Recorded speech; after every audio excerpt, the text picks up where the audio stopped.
Okay, let's get started.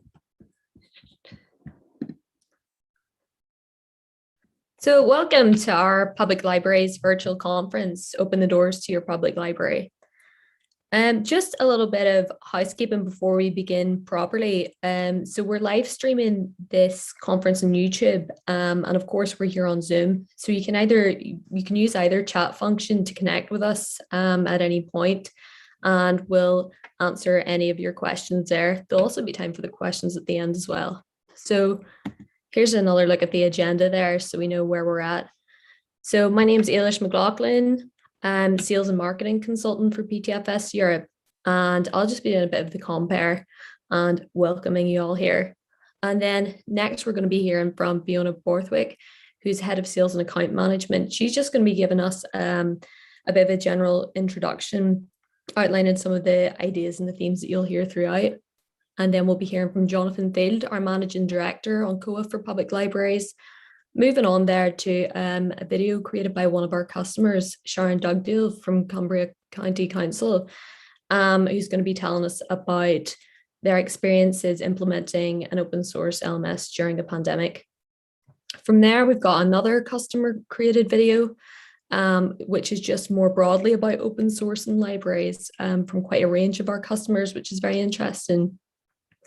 And then finally, Mark Gavlet, our Director of Library Products, will be talking to us about Aspen Discovery. And we'll leave a bit of time then for questions and close. So I'm going to hand over straight away to Fiona, who, like I said, is going to be giving us a bit of an introduction here. So I'll just... Great, thank you very much, Ailish. I'll just share my screen. Okay, so hopefully you're seeing my screen now. Yep. Yep, excellent.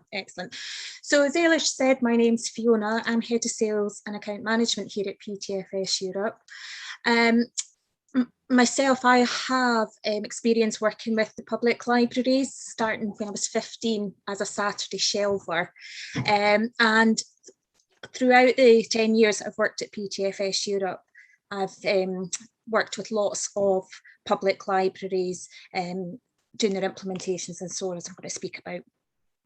So my introduction is really just to provide you all with some information about us as a company, what we do, and introduce the systems that we're going to be looking at this afternoon. Okay, so first of all, PTFS Europe was formed in 2007. And Jonathan, who's our Managing Director on the conference this afternoon, was one of the co-founders of the company. Now, since it began, we've operated as an entirely virtual company. So we do have people all over the UK. So I'm in Scotland, as you may tell from my accent, but we've got people in England and Wales and all over the country.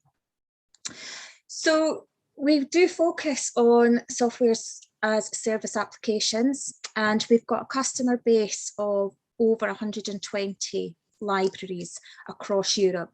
The vast majority of those are in the UK, but we do have some international customers as well. As you'll see in a moment, our customers span many different sectors, but we're here today obviously to talk about public libraries and what we can do for you and in the public sector. So our expertise is in open source software, and the products that we're going to be looking at this afternoon are, of course, all open source. Now that has its own benefits, and we'll talk about that in just a few minutes. In terms of the staff at PTFS Europe, we are quite a small company. We've got 17 members of staff. That does include some qualified librarians, of which I am one. Our staff have varied skill sets, so we've obviously got people that are very technical minded and look after the servers, then the salespeople, and we've got your customer services people. Okay, but we all have a huge amount of experience working with public libraries. Now, just so that you're all aware, security management is obviously crucially important and is at the forefront of a lot of organisations. So PTFS Europe as a company has had ISO 27001 accreditation, and we've held that since 2013. We do need to be audited on an annual basis to withhold that accreditation. So, you know, you can have that reassurance that all your systems are well looked after. The accreditation looks after everything in terms of IT security regarding the infrastructure, deployment of the systems, throughout the implementation and support. All our procedures are ISO standard as well. As well as the software and server side of it, everything that we do internally as well is also bound by our ISO 27001 accreditation. So all our HR, our documentation, all our policies and procedures, so you're fully vetted. And we do also hold Cyber Essentials accreditation as well. Now we do work, as I said, in a lot of different sectors. We've got some government departments, including both houses in the UK Parliament. We do have academic institutions, we do have legals, we've got further education, we've got a lot of NHS, libraries, we've got some special libraries, museum libraries, and of course, we've got our public libraries. Now this slide shows you a list of all the public libraries that we work with. And if I just highlight the Halton Borough Council, they were our first public library to work with us and implement COHA. And Cumbria County Council, as Ailish mentioned, Sharon's going to be doing a presentation, and they've now been live with COHA for a year, so they're our newest one, but they're also a very huge local authority, and as our Cheshire West. So what we can offer is a system that caters for all sizes of libraries, so right through from very small libraries to enormous libraries. Cumbria County Council has got over 60 libraries configured on their system. And I'd also like to just point out the Cheshire system here. That is a consortium between the Cheshire West and Cheshire Council and the Cheshire East Council. Okay, so we're able to work with different libraries, different sizes, in consortiums or single. Now, why do we think that COHA is a good fit for public libraries? Well, there are many reasons, some of which I've listed on this slide. Libraries are very open places, and open source software is very relevant and very open, so we share that. The cost of open source versus proprietary systems is significantly different. With open source software, you're not paying for license costs, so the cost of the software is not there. You know, you're just paying for sort of professional services and hosting and support.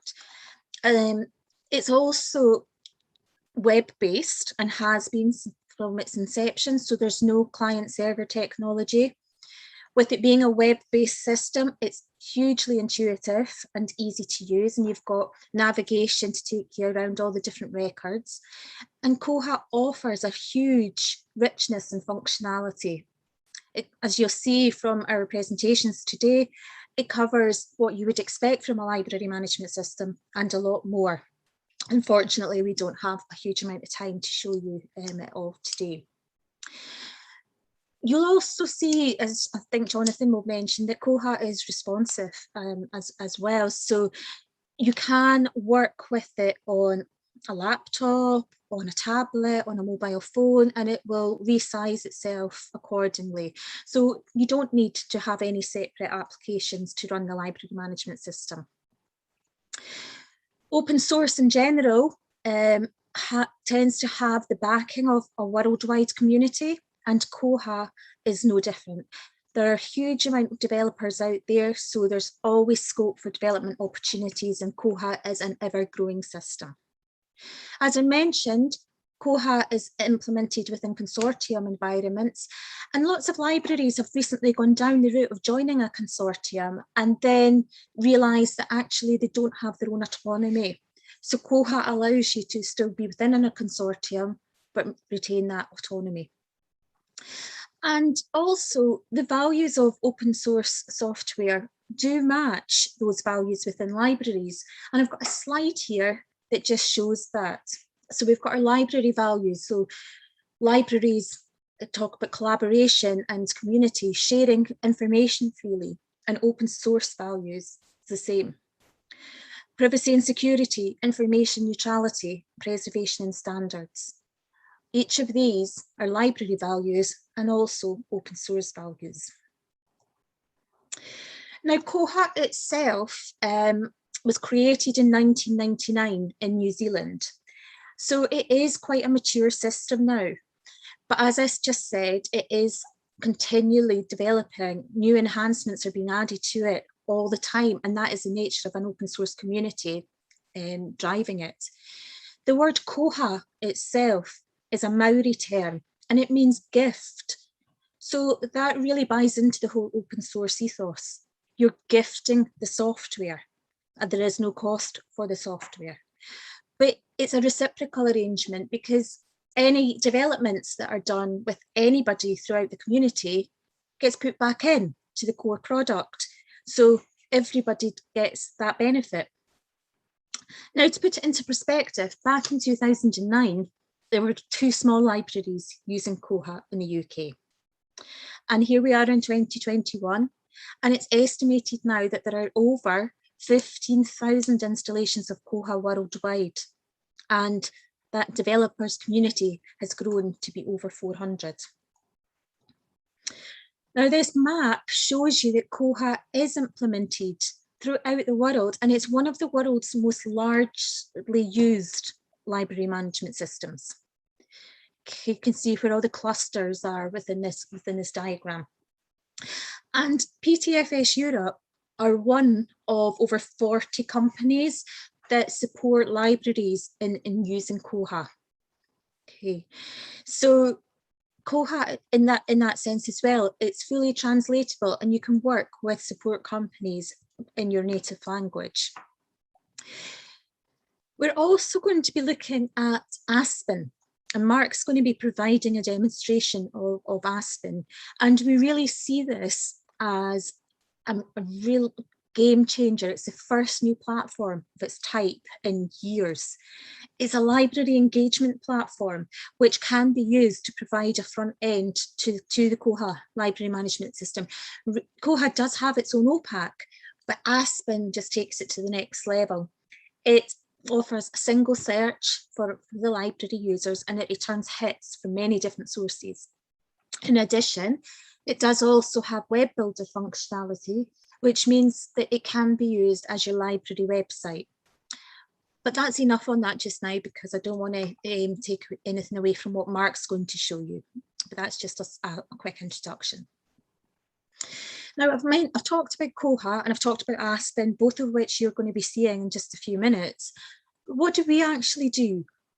When we're talking about open source, I've said the software is free. So where do we fit in to the whole side of things? Well, we offer the professional services. Okay, so we look at implementing COHA into your library.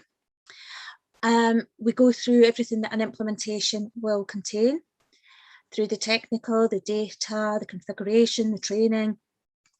And once you have gone live with the system, we obviously then look after you through the support, and that covers help desk support, upgrades. We ensure that all security fixes are in place, etc. Okay, so at the time of saying that you want to start using COHA, we begin a project management exercise, and the key teams are identified, and from the project team we look after the installation. So we would set up the server and install the products onto the server. We would do all the configuration, and we would also look at migrating the data out of your current LMS across into COHA and we've got a highly skilled data migration team that will help you do all your mappings and to extract the data in the format that we need. Moving on through the implementation, we deliver training. So our trainers deliver training in the core areas of COHA and help you build your cascade training programs as well for your staff. Throughout, support is offered, and as I say, once you have gone live, the support team will then pick up any issues or questions that you have. And another part of the whole process is we can integrate COHA with many systems. I'll talk about that in a second, and obviously look at any development opportunities that may arise. Our support, we pride ourselves at PTFS Europe by our support. We've got a good reputation for offering the best type of support there is. We've got a really dedicated help desk team. And in addition to us primarily, we've also got the benefits of having that community. So we can work together with other support providers, work together with other users of COHA throughout the world. And we really do think that that helps to maintain that personal relationship with you. Oh, sorry, just back one screen. Bear with me, I apologise. Pressed the wrong button.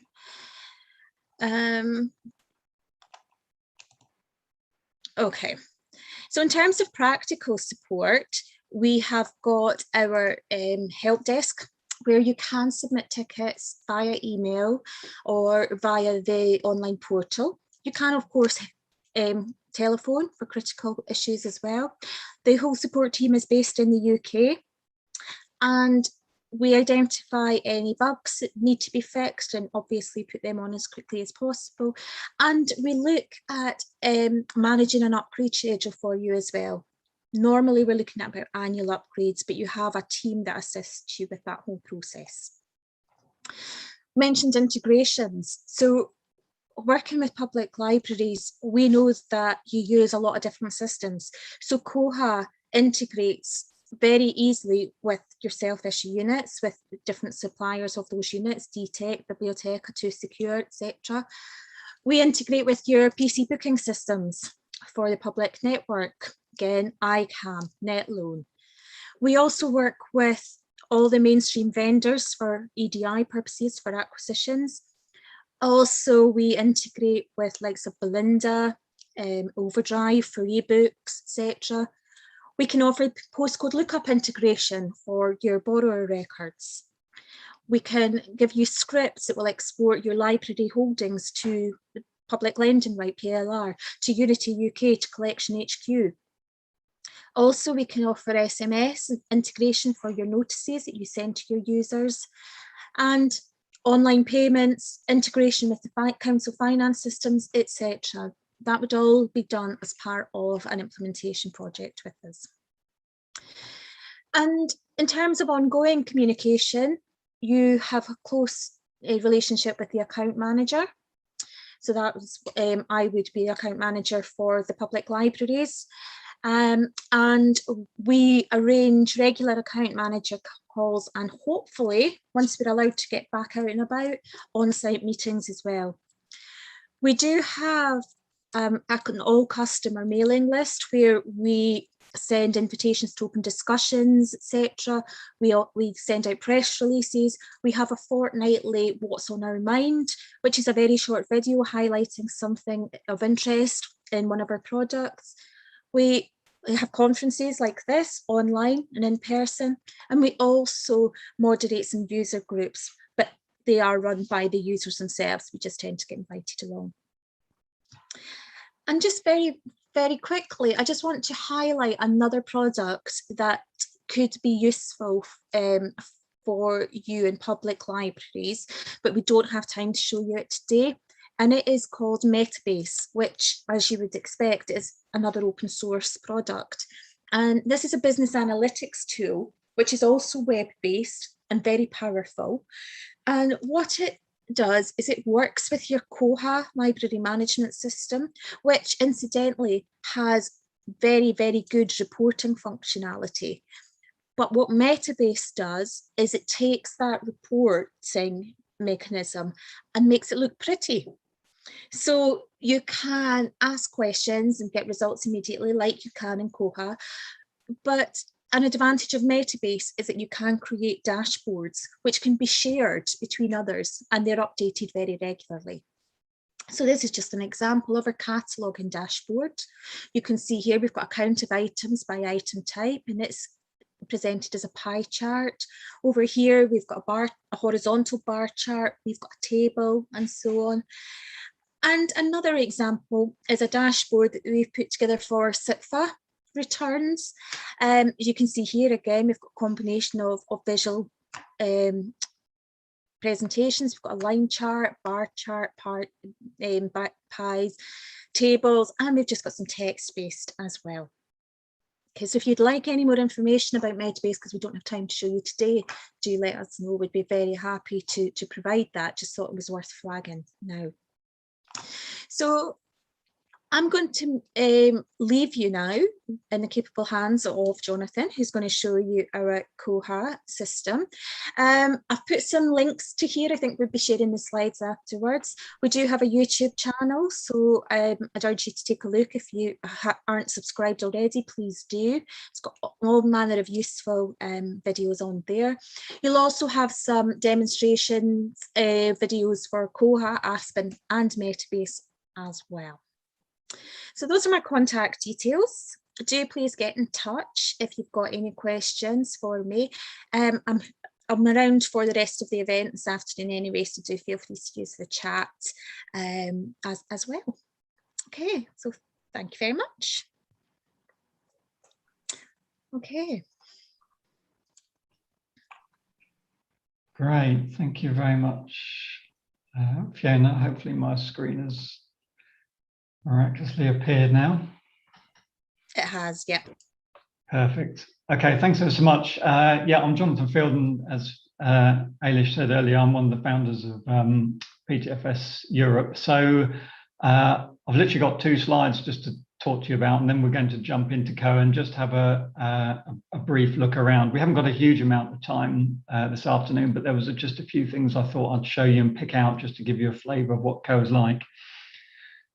So just really to reiterate some of the themes that Fiona was talking about, as you'll see in a moment, COHA is web-based throughout. And I guess one of the important things to say is that when COHA was invented back in the turn of the millennium, it was web-based from its outset. So it's not a sort of legacy client-server system that's had a web-based interface bolted onto the front of it. It is natively a web-based system, as you'll see in just a moment. Again, as Fiona said, we haven't really got time to show you all of COHA today. We'd love to do that, obviously, if you're interested and you've got some more time. But what I'll try and focus on today is some of the things that have been developed with some of our UK public libraries. So not only has COHA got a full suite of modules that you expect in a library management system, cataloging, circulation, serials control, and so on, there's some sort of unique modules that have been developed by UK public libraries that I'll talk a little bit more about in a minute. COHA is a very fast developing platform. There's 2 releases of the software a year. So development can happen quite quickly. And again, as Fiona said, all that development goes back into the core code, regardless of what part of the world it's being developed in. And COHA is a very low maintenance system. And I think that's a concern for many libraries these days.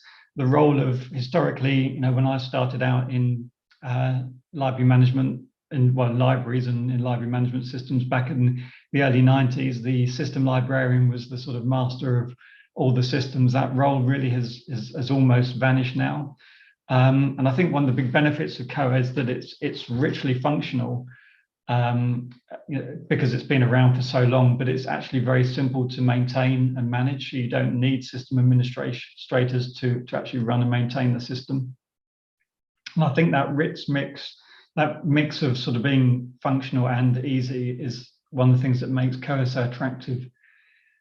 Obviously, open source does reduce costs, and you'll hear, hopefully from our customers presently, you'll hear some of their sort of experiences of how the sort of reduced cost has benefited them.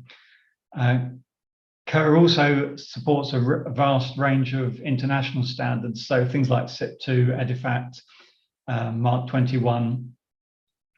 So being open source, it tends to have to be standards compliant. So the COHA community follows international standards very closely. And as Fiona said, there is a large development community around the world, of which we're one of those. And all of our staff are in the UK. We are a UK private limited company, and all of our staff reside in the UK. And we like to think with COHA, it does give you autonomy. One of the big benefits of open source and of COHA is that rather than a marketing department really defining the roadmap and where the software is going and trying to sell you additional services that you may or may not purchase, really the roadmap of COHA is defined by its end users. I mean, of course, we have ideas and we contribute to that roadmap as well. But as Fiona's mentioned, really our bread and butter is providing services to libraries, and that includes developing things that they want. So it's very much in our interest to work with libraries to develop the things that they're looking to do. And again, as you'll hear from some of the other presentations later on, there are great opportunities for collaboration, and that's nice to do anyway, but it also, again, can mean cost benefits as well. So overall, COHA is a very low risk sort of investment. People often think of open source as being perhaps high risk, but it's widely used in your daily life. You're using it every day, whether you know it or not. Things like the Microsoft Edge browser built on open source tools. It's actually a very low risk. If any time in the future we're not here, there's another 40 companies worldwide. Be very more than happy to take on your custom.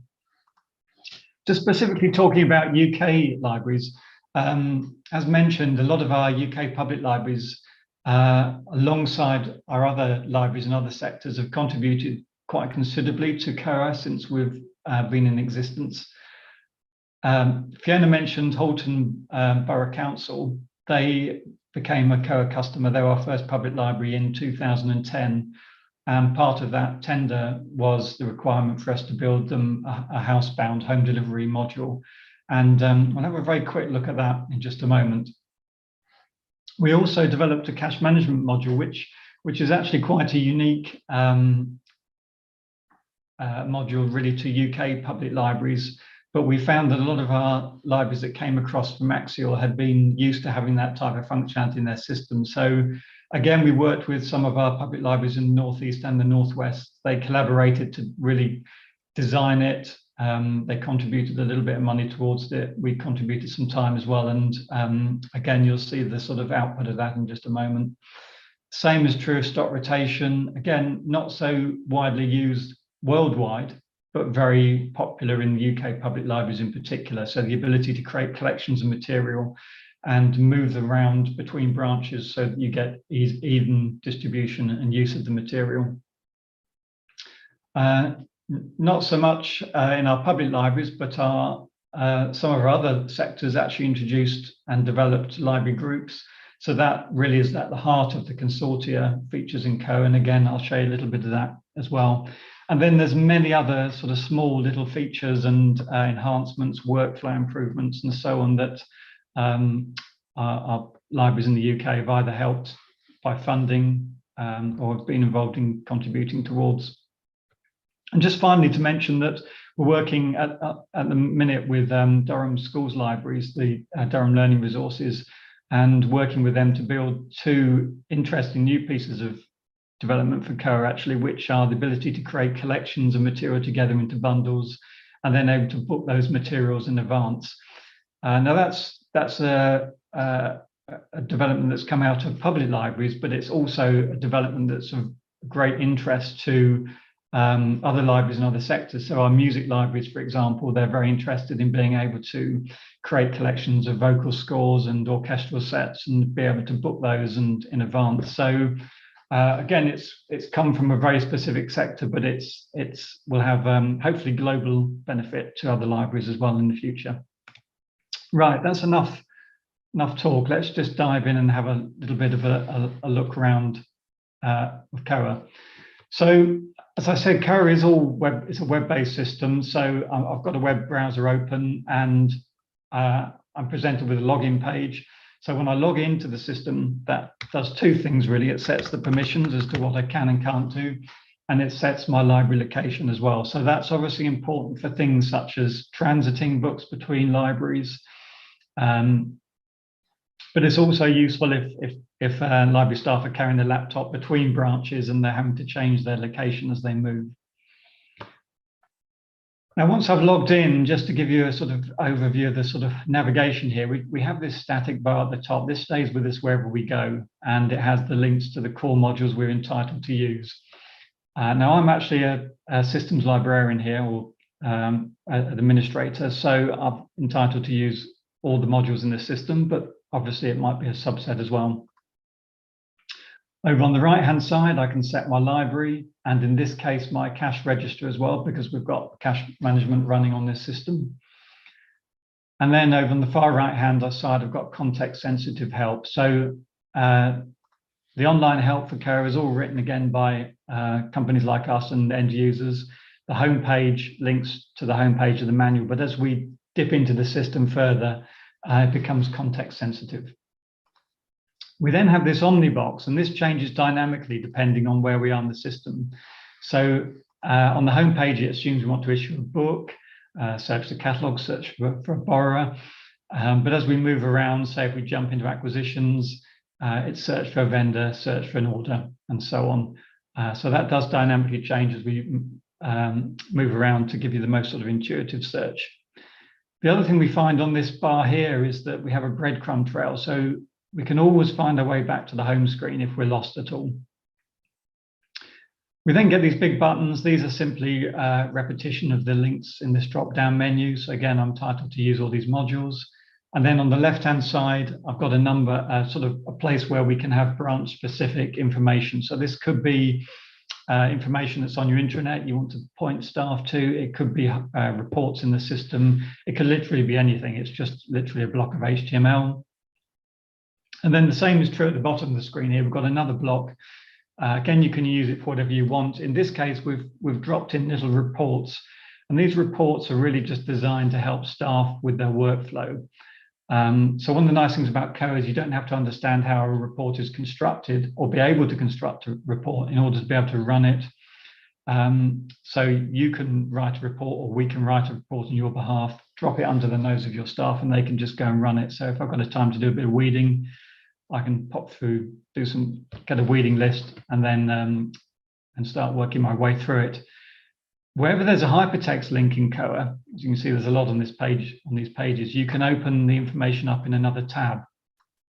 So there's no limit to the number of tabs you can have running concurrently in COHA, which means you can hop between modules, between functions. If I want to be running administration out here, looking at user here, cataloging here, and the reports page back here, I can be running multiple things simultaneously.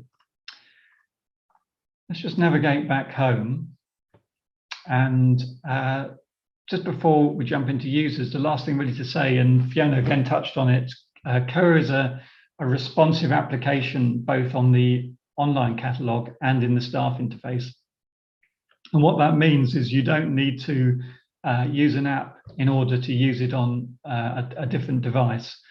So responsive design was originally invented by Twitter so that they could deploy the Bootstrap framework, which COHA is based on, was developed by Twitter.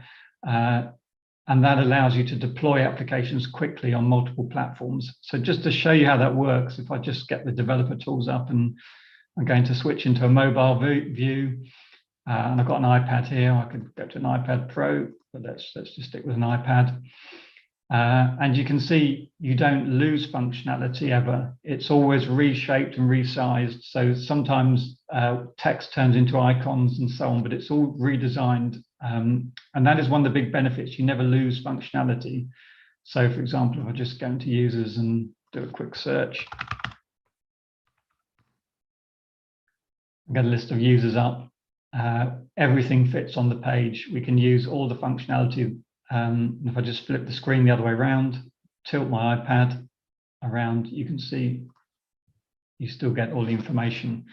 And we find more and more that, well, particularly in public libraries, actually circulation desks are becoming fewer and fewer. And we find that a lot of our public libraries now have staff who spend a lot of their time in front of the users, walking around the libraries, carrying tablets. And by being able to use COHA on a tablet, you can interact with people, place a reservation, search the catalogue for them, look at their account and give them information, and so on. So I'm just going to search for my user record in here. And here we are. This is me. And I'm just going to quickly have a look around the user record here. So I've come in on the issue tab. If I just hop over into the details of this user, you can see that I've got my primary contact information, my membership information over on the right. I've got an unlimited number of categories and identifiers. So these are great for sort of registering children on summer reading challenges. They can be used for things like internet permissions, allowing or disallowing internet permissions, that sort of thing. And again, of course, they can be used for reporting as well, how libraries get their notifications. And then at the bottom here, I've got a summary of what's going on in my account right now. So I've got 4 books, all of which are overdue. I've got some other tabs here, and you'll notice this tab display as we move around. So I owe some money. I've got some reservations going on here, some of which are waiting, some aren't. I've claimed that I've returned one, and also belong to a club here as well. But let's just have a look down this left-hand side of the screen here. So you can see there's quite a lot of tabs here, but with COHA, you don't have to use all the functionality. Because COHA is open source, you get delivered everything. So you don't have to pay for new functionality as it comes out or new features. You get delivered everything. But COHA does have a large number of on-off switches, which allow you to turn features on and off again. So for example, if you weren't a public library, you probably got no interest in Housebound. That's an on-off switch. You can turn it off. Let's just hop into accounting here, and we can see I've actually got 4 charges waiting to be paid. Actually, these are for reservations that I've placed. But I'm going to actually jump into creating a manual invoice here. And this is really where COHA ties in with the cash management module, the point of sale module. So COHA allows you to do more than just generate fines and fees for books and reservations and lost items. You can create a whole list of things that you can charge for. So for example, we've got interlibrary loans, flash drives, we've got tickets for shows. So anything that you might perhaps facilitate in a public library. So let's just add a charge here for that and save it. And let's just go back to my summary. And it's worth saying here that all of these sort of tables in COHA have this common search box, column picker to allow you to choose which columns you want to display, and ability to export the information. So if I want to just do a search for that British Library, I can see the charges and I can click through and see any of the details. Let's just go to my payment tab here, and I'm just going to uncheck my reservation fees, and I'm just going to pay for this British Library interlibrary loan. And again, this is where COHA ties into the cash management module. So you can see from my top right-hand corner, I've assigned this library to a till, a specific till. So tills, you can have multiple tills in a single library, and they might be associated with a particular service desk. So COHA does allow you to do the whole management of cash and other payments. So in this case, I'm going to take £15 off of this user, and they're going to pay in cash. And it's going into till 1, which is my default till for the main library. But you can actually see I've got 2 tills associated with this particular branch. So let's just pay that. And hopefully you can see the pop-up dialog there. It's prompting me just to give some change. So I can do that. That's fine. And I'm back to my outstanding fees. So we just have a quick look at our transactions again. we've got a whole audit trail here of the payments and the original bill. We can void them, issue refunds, drill into the detail. And again, wherever there's a hypertext link, we can pop open the window. So if I want to find out who was the librarian who actually handled this transaction, oh, it was me again. So that's good. I'll just hop back to the home screen. We'll come back to the user in a minute, but I just wanted to pop into the point of sale here just to show you a couple of things in cash management. So we have the ability to configure items for purchase. So this really is our list of things that we're selling or allowing to be billed against a user record. And we also have our cash registers or our tills. And you can see that by default in the main library, till 1 is the default library. And we've also defined floats. So we know how much money should be in the till at the beginning of the day. And that obviously helps us when it comes to cashing up. So let's just go and have a look at the register details. So the register details are the details for my till. So I've got permission as a user to cash up this till.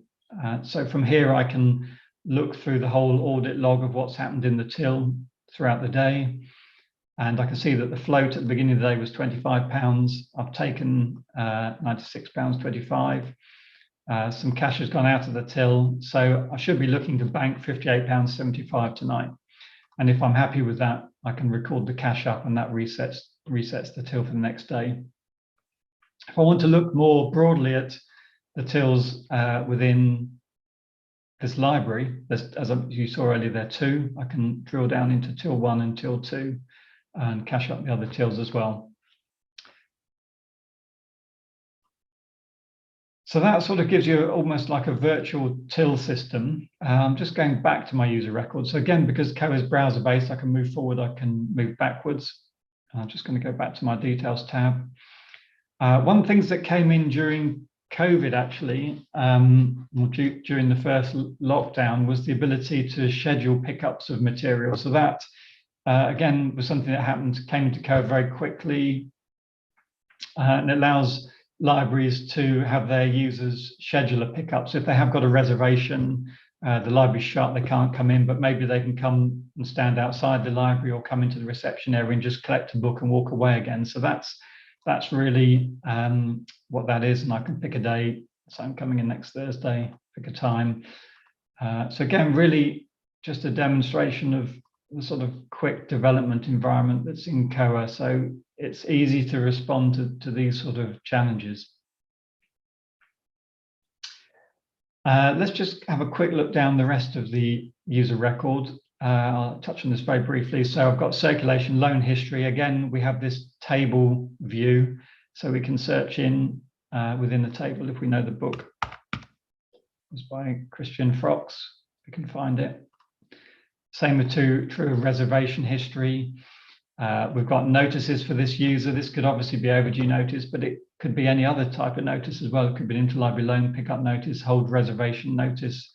It doesn't really matter. And again, I can click on any of these and find out a little bit more about what the actual text of that notice was.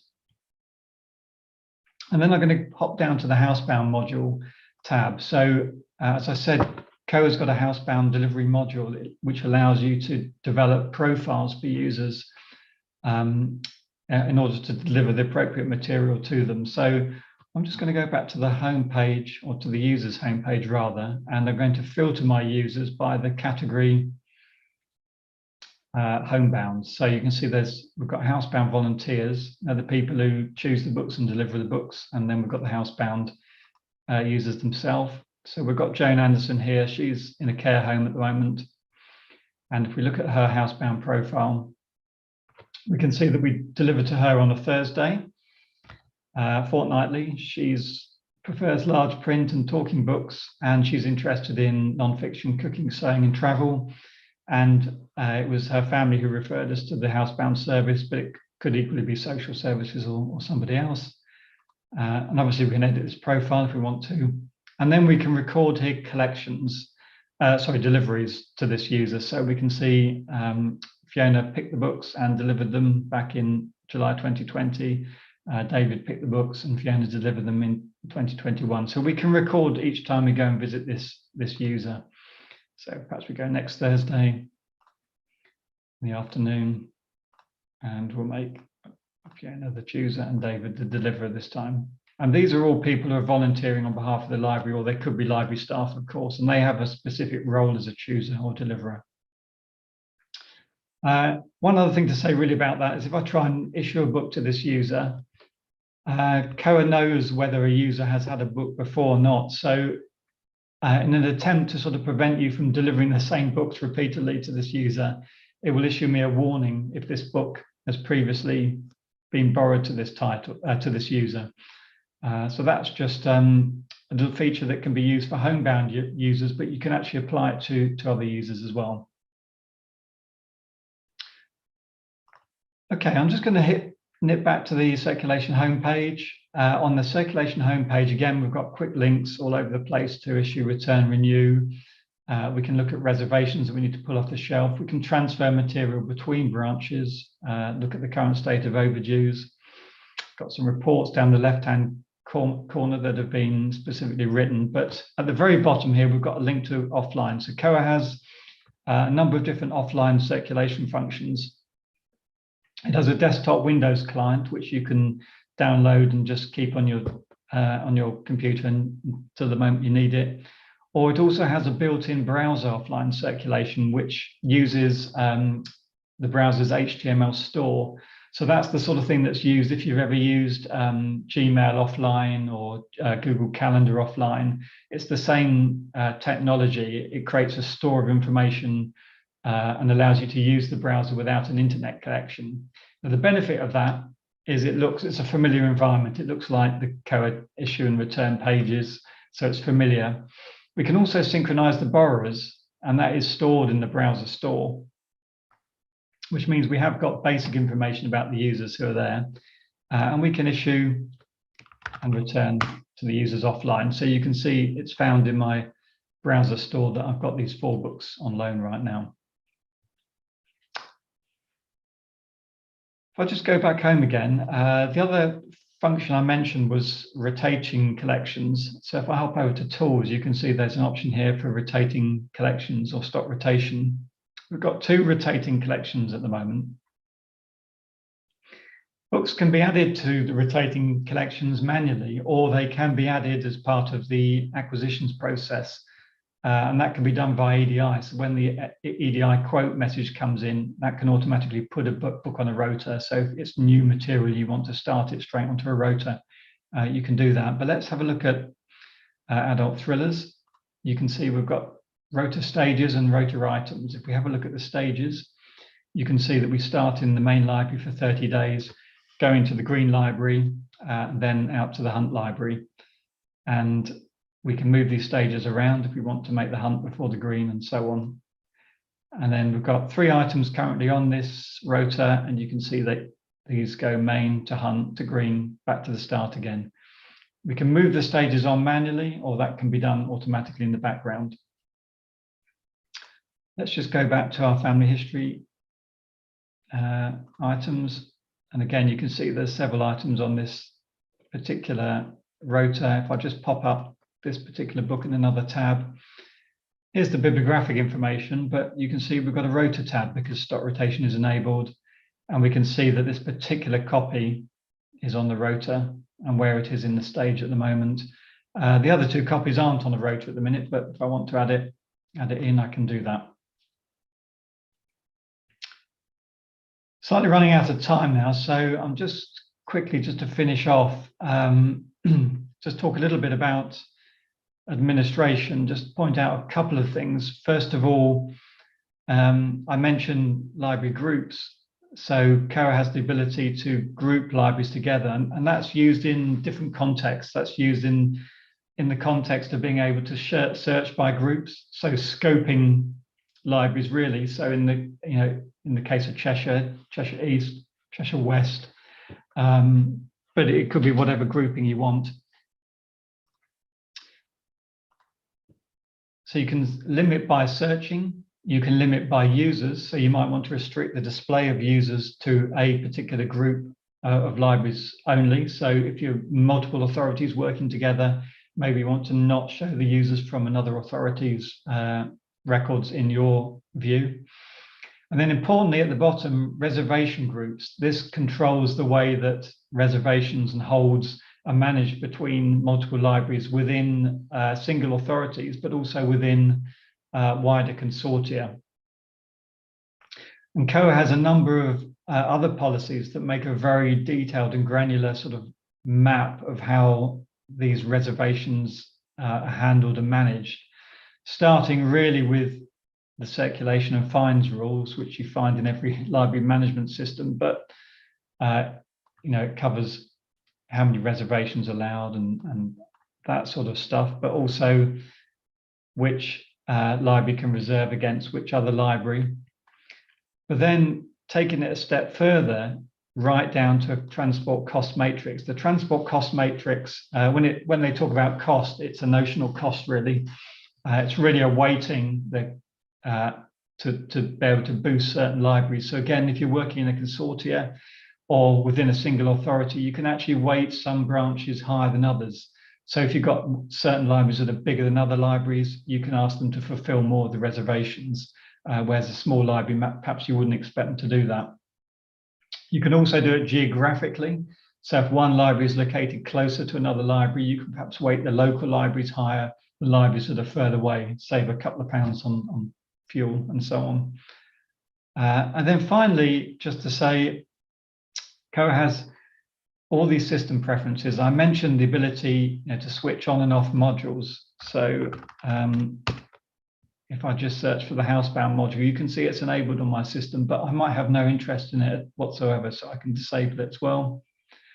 If I just perhaps do a catalog search here, again, just to show you, you can see I've got all these book jackets here at the minute in my display, but if I go to my enhanced content and just scroll down, I can actually switch the book jacket content off just at a flick of a button, refresh the page, and my book jackets are gone.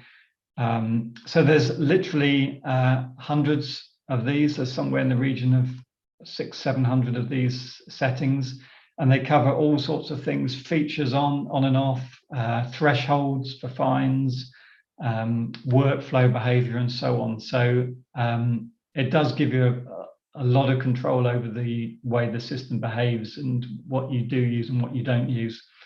And we help you set all of this up as part of the implementation. So that's all the time I've got, I think, in my slot. As I say, I haven't really had time to even scrape the surface of all the other modules that you can see laid out in front of you. But obviously we'd be more than happy to talk to you in more details and spend more time with you and go into any of these in a little bit more detail. But I'll hand back to Ailish now, and I think we're going to now hear from some of our customers themselves. Yeah, that's right, Jonathan. Thanks ever so much. And thank you, Fiona, for, I might be biased, but what I thought were two very interesting presentations. So yeah, we're going to switch over now to a video made by one of our customers, that's Sharon Dugdale. And it's a really great video about how Cumbria County Council implemented COHA in the midst of the pandemic. So we'll just get that set up now.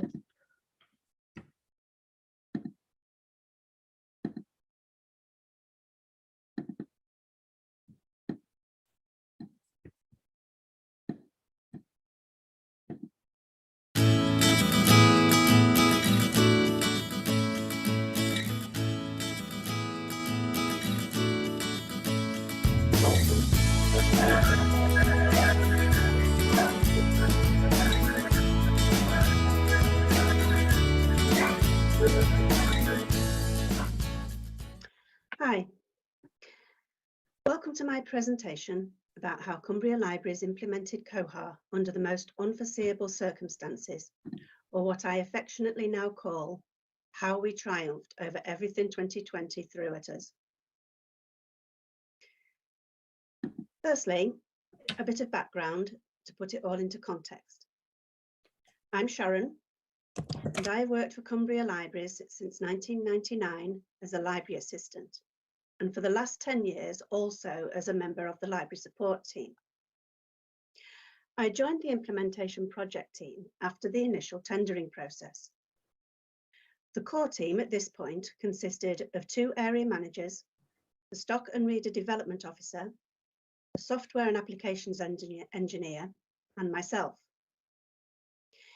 In February 2020, after an extensive procurement exercise, PTFS Europe were chosen as the successful bidder to provide Cumbria libraries with their new library management system, COHA, and also Metabase analytics. We were about to have our first workshop with Fiona Borthwick from PTFS Europe when everything changed. The government announced that all non-essential travel was to cease immediately due to the rise of COVID-19 cases. An online workshop was hastily arranged. Work laptops quickly issued and set up in preparation for what was to become the new norm, remote working, a phrase that became synonymous to our day-to-day survival. Little did we know at the time how our daily working lives would have to adapt due to the global pandemic. 23rd of March 2020. The country went into lockdown. All libraries were closed immediately and staff were required to work from home.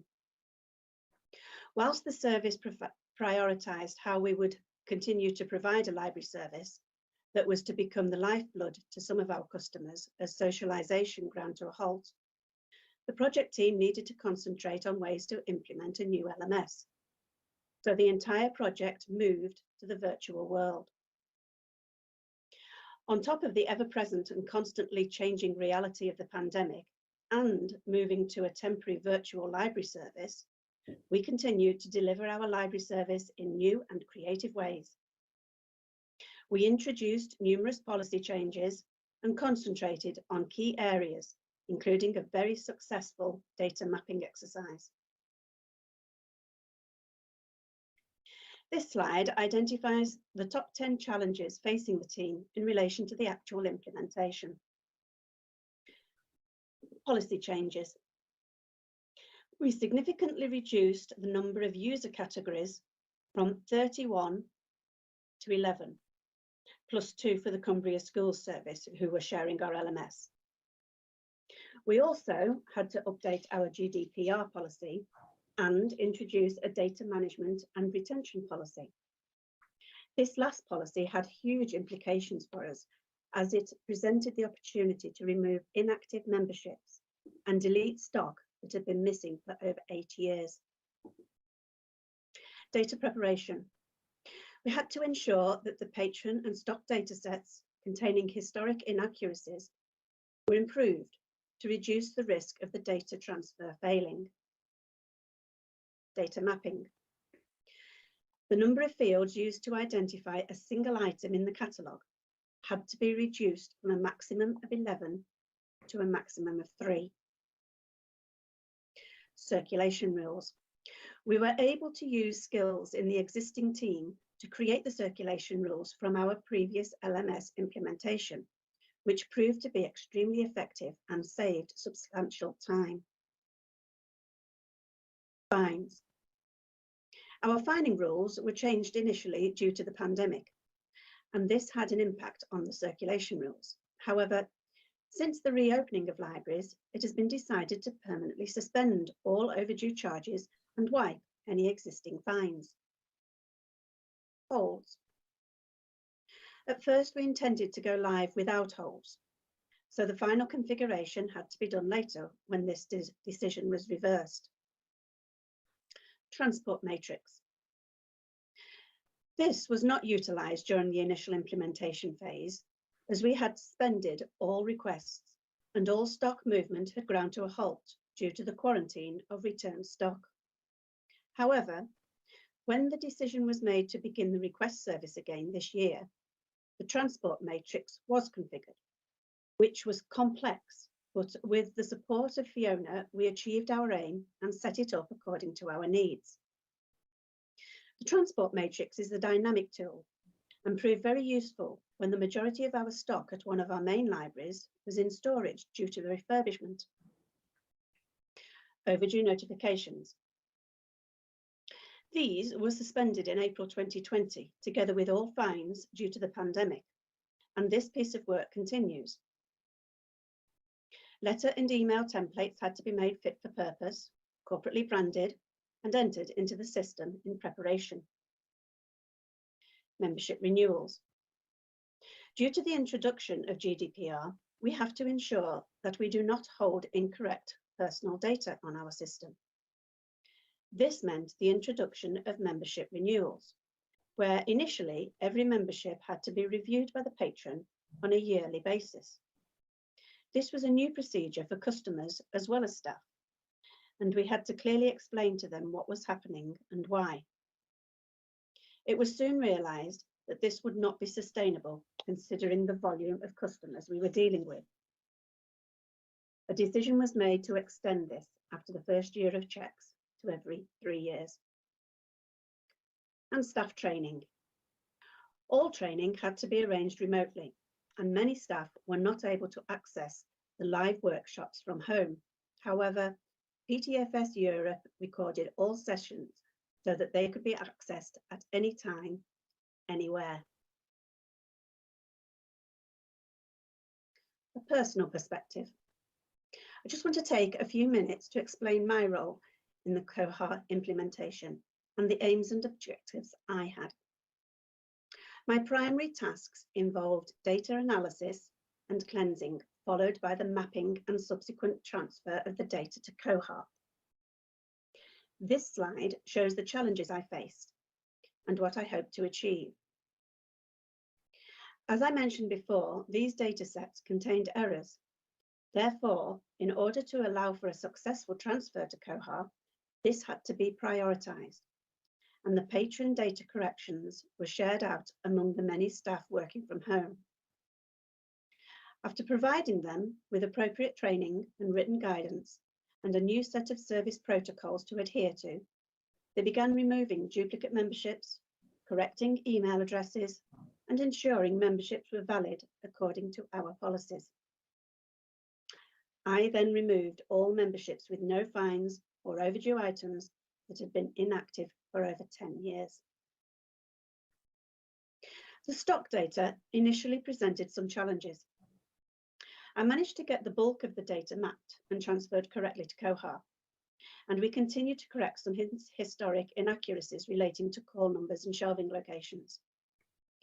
To assist with this, I created a full set of add item matrices that show how every item type has to be catalogued according to each individual library layout, and also worked with staff to ensure full understanding when items are physically moved in a library, then the LMS has to be updated too to reflect the new shelving locations. Just a quick update here. I can tell you that after we went live, the country was still in lockdown. However, staff could now enter buildings that had been made COVID secure. This presented us with an unprecedented opportunity to begin our first ever county-wide stock inventory, which is still ongoing, but is having a significant effect on the accuracy of our catalogue and searching capabilities for both staff and customers. Anyway, the immediate challenge facing me was to reduce the number of entries identifying a single item in our previous system from a maximum of 11 down to a maximum of 3. It would take much longer than the time I have here to describe my process for this task. Suffice to say, I needed to work flexibly. What else was there to do in lockdown? And with excellent direction from Fiona and Bernard when required, I achieved the desired result. Alongside these tasks was the essential mapping of the data so that it would transfer correctly to COHA. Now, as I mentioned at the start of this presentation, I have worked for Cumbria Libraries for over 20 years in a number of roles. However, at the time, I had limited systems experience. So when it came to the mapping of the data, I relied on the expertise of PTFS to keep me on the right track. And between us, after many email exchanges and admittedly a few miscommunications, We got the job done. This slide shows the outcomes at the completion of the project, and the top one has to be that the project was completed on schedule and the majority of the data transferred correctly. One of the most satisfying outcomes for me personally was the identification and removal of about 10,000 inactive or duplicate memberships who neither owed us money nor had overdue items. 2 significant library processes around data entry have also now been standardized. So what worked well? Top has to be communication. Despite the obvious drawbacks of having to work remotely and the subsequent lack of free debate and discussion, there were some definite advantages. There was a lot more emphasis and importance placed on email communication, which provided written evidence rather than having to remember everything discussed in face-to-face meetings. There may not have always been an immediate response, but it was more concise and relevant. PTFS provided a feedback document for us to add any questions or requirements. And this was an extremely useful tool for both parties to keep track on progress. They also delivered weekly updates, and virtual meetings were often arranged. Internally, we needed to keep staff fully in the picture during the implementation, and especially in the days immediately before and after Go Live Day.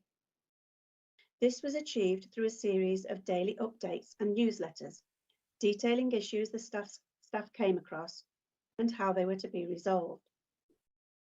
This provided reassurance to staff that the team were listening and reacting to their concerns immediately. Planning. PTFS have to take full credit for keeping us on track, and from the outset, their project plan detailing activities, responsibilities and milestones, plus the COHA implementation checklist, were a godsend to us. Teamwork.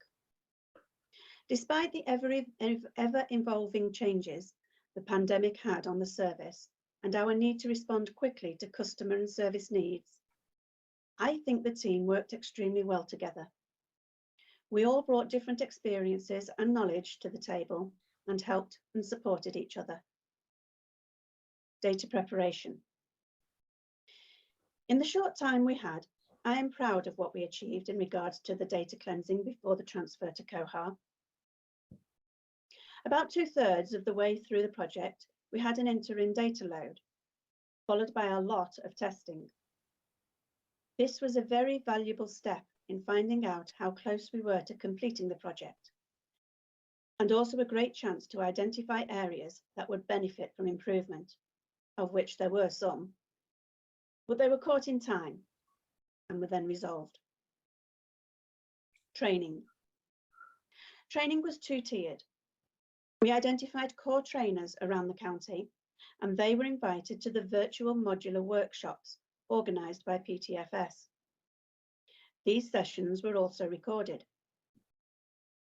It was then the responsibility of these core trainers to arrange and coordinate the subsequent cascade training to the rest of the staff.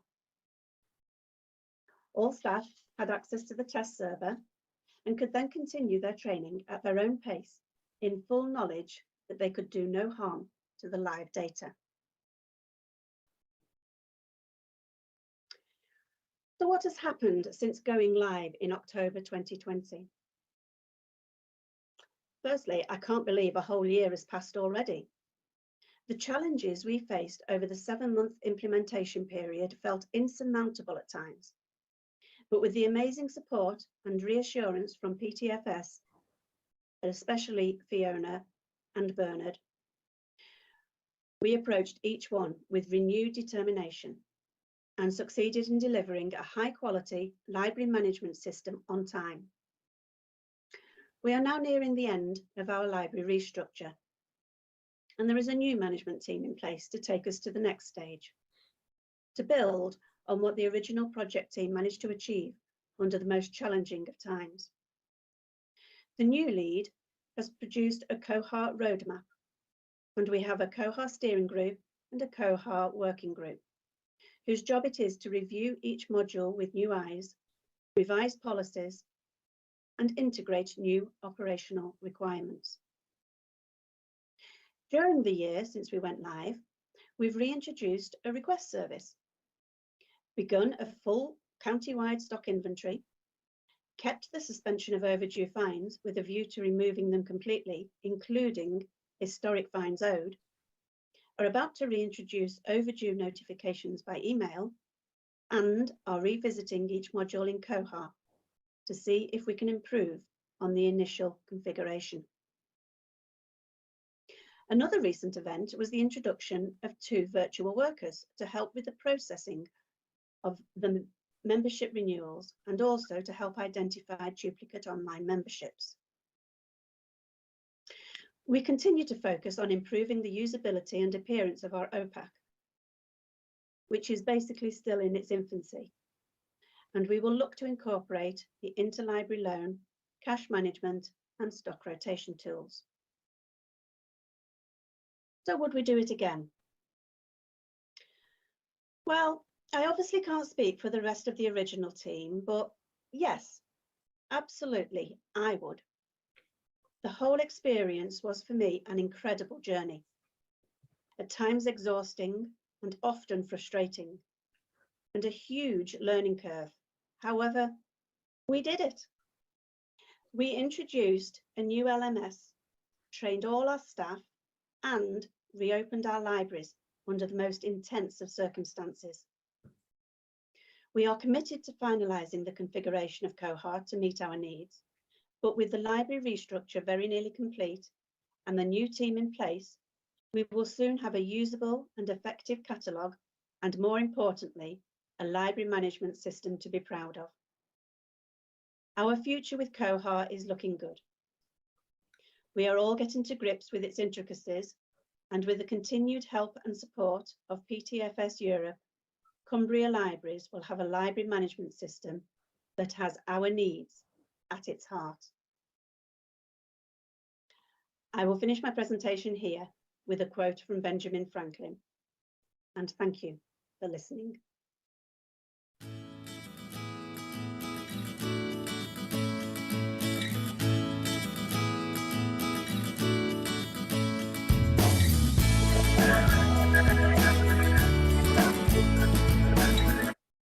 There we go. I'll just stop that video there. But I just think that's such a lovely video. It's so nice to hear Sharon speak so positively about the level of service that you got from my colleagues, and then also speak so positively about COHA in general, especially setting it up during the pandemic.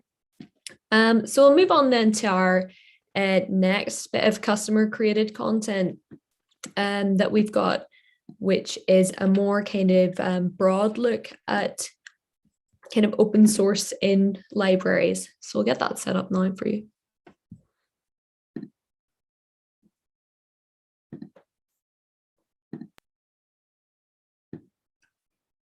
Here we go. 1 second.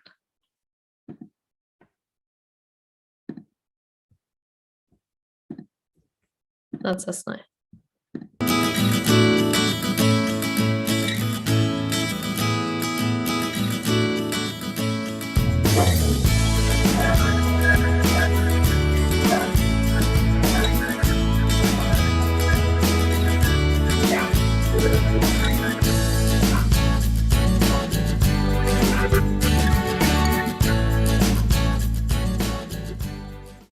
So for us, for a good system in a library, it needs to do 3 things. So the first thing it needs to do is engage our users. So at Marjan, we are very focused on our students. We absolutely put students first. So we needed something that would look appealing to students and would be able to fit the mold of kind of their understanding of libraries and how they use them, and to make sure that we're able to engage, make sure that they're able to engage, should I say. So that's really important. And I think a part of that engagement is having enough features that make people stop and think about how they might use their library as a resource, or for our teaching staff as a pedagogical tool, rather than just something that's kind of always sat there in the background. So actually using it as a resource and presenting all of the different levels of engagement that are possible. So for us, having the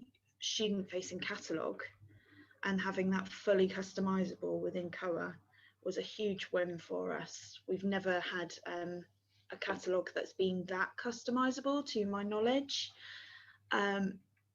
So we've been able to use sort of the OPAC as the central hub for all of our information and services. That will just, so it's a launch pad really to link out to other places and other services that can't necessarily be held within the library management system itself, but it's always that starting point.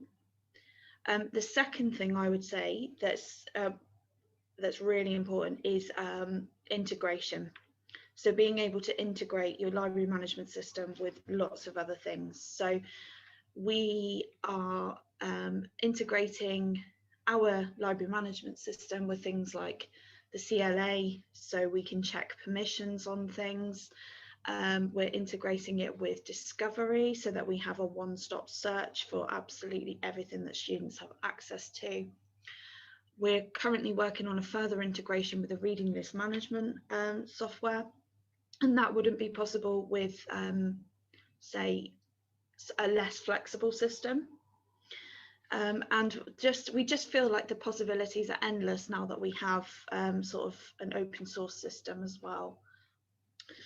The third thing is usability. So I think if it's all very well having a nice shiny system with lots of bells and whistles that does everything, but if your staff can't use it or find it difficult to access, then that's a barrier in the beginning, well, from the get-go really. So one of the great things about COHA is that it is on sort of a librarian's level. So it's quite good for beginners. You don't need a lot of systems knowledge to make it work. Obviously, systems knowledge goes a very long way, but for a very small university with a small team, we don't necessarily have that that availability in our staff. So all of our staff are multifaceted. We all do more than one thing. And we don't have a dedicated systems librarian per se. So all of us need to be able to chip in and manage different functions and different modules. With COHA, we have that. So we've effectively been able to kind of look at it on a modular level and say, right, somebody's going to handle circulation, somebody's going to handle cataloguing, somebody's going to handle acquisitions. So they become kind of the master of their own area. And we then have somebody in the background who joins up all the admin processes and can say, right, that's how that connects to this. So we've got very much a whole team approach to running our system. And we didn't have that before with our previous system. It was very reliant on one person. But we definitely feel like we're getting that with COHA, definitely from PTFS. And the usability is for the second part of that comes from the support. So we feel supported in using this LMS.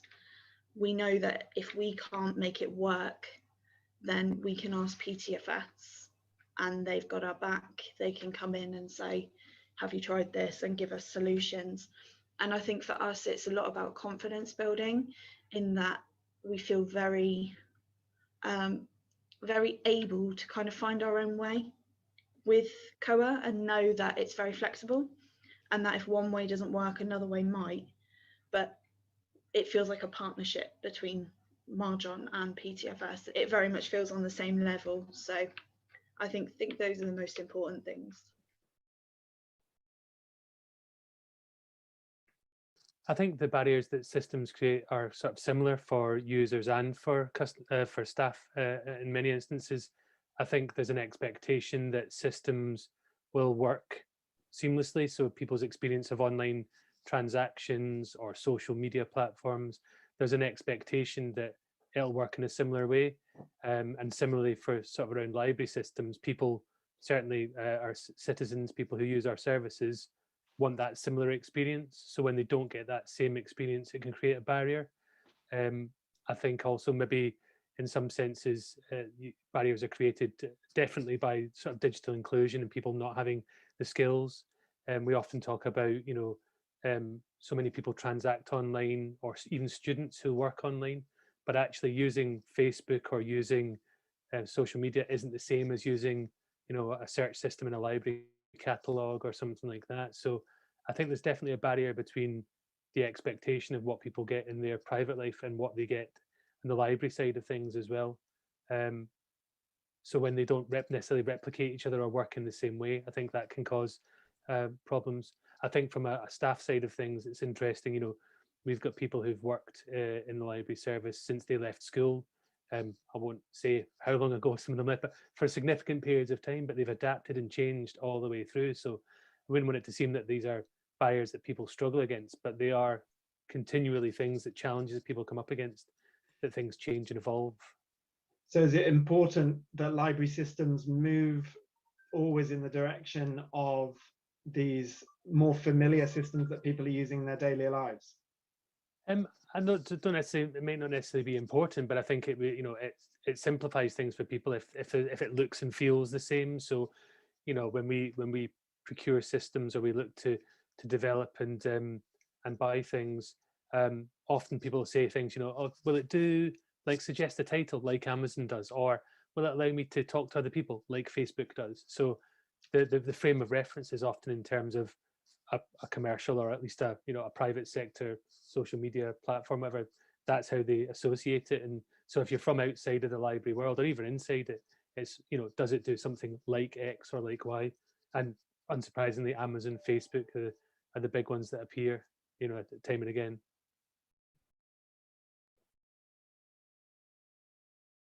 So I think I touched on one of them before. So I think sometimes it's in terms of usability. So for instance, if you have a system that is very rigid in its kind of admin, so it's not very flexible or fluid, and there isn't much kind of join up between modules, that can be a bit of a barrier for staff, because that means that we've then as a smaller university, potentially need somebody employed as a systems librarian who knows that system in and out, when we certainly don't have the funding for that kind of thing as a smaller uni. So another barrier might be the potential for development, and that might be whereby you can have developments, but you're dependent on a third party or your supplier making those developments for you. I think that's probably a barrier in itself, whereas I don't feel we have that with COHA because it's open source. If there's a project that we think, we'd really like to be involved in that, or we'd really like to carry this forward, that development lies in our hands. It's very customer led in that way. I mean, I would feel perfectly comfortable in going out to other COHA users within the sector and saying, we need something for this, COHA doesn't do it, what do you think, would this benefit your library, and then going back to PTFS and saying, what do you think? I like that kind of collaborative element for development, and I think other systems that don't have that is a barrier, because you're effectively paying for what the supplier sees as the need rather than what the customer sees as the need. I would say for students, it's probably to do with connectivity and having something on a mobile device. So I think in this day and age, everything needs to be optimal on whatever device you're holding.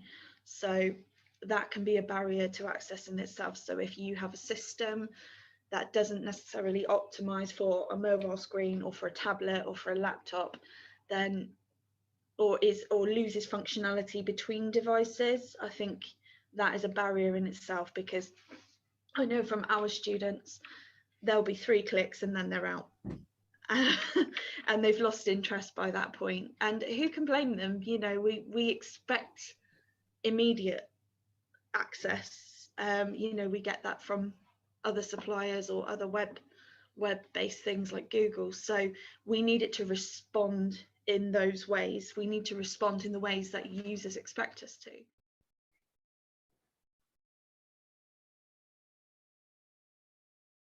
Libraries are such a natural fit for open source. Libraries are home of innovation, freedom of thinking and independence. That's what open source brings. Librarians are also used to the professional ethos of sharing ideas and experience, collaborating, and that hits at the core of open source as well, and open source communities. Every open source project is as strong as the community around it, and the community is not just developers, it's support companies, users, and anyone who's interested in the project. And there's a sense of genuine community and spirit around those open source communities. Everyone understands that the better the project becomes, the better the product becomes, the more users will get involved, the more users get involved, the better the product becomes.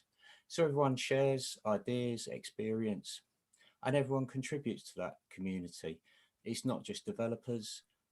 Users can contribute their time to testing, to providing documentation, or even just to talking about the product and hosting visits and promoting it more generally. So what we gain from it is access to ideas and solutions from everyone around the world who's involved in that community. So specifically the products that you use in your library that are open source, what are the communities like there? We've been COHA users for over 11 years now and felt very much part of the community from the start. Everything is available online. We were welcomed very much to that, and we've contributed back to it as well. Everyone has been pleased to be introduced to open source, to COHA, and the events have shown that there is a real spirit of community and sense of shared experience around it. We've also started developing communities within that community, so we're establishing a group for health libraries specifically using COHA, so that will enhance the sharing of experience and knowledge.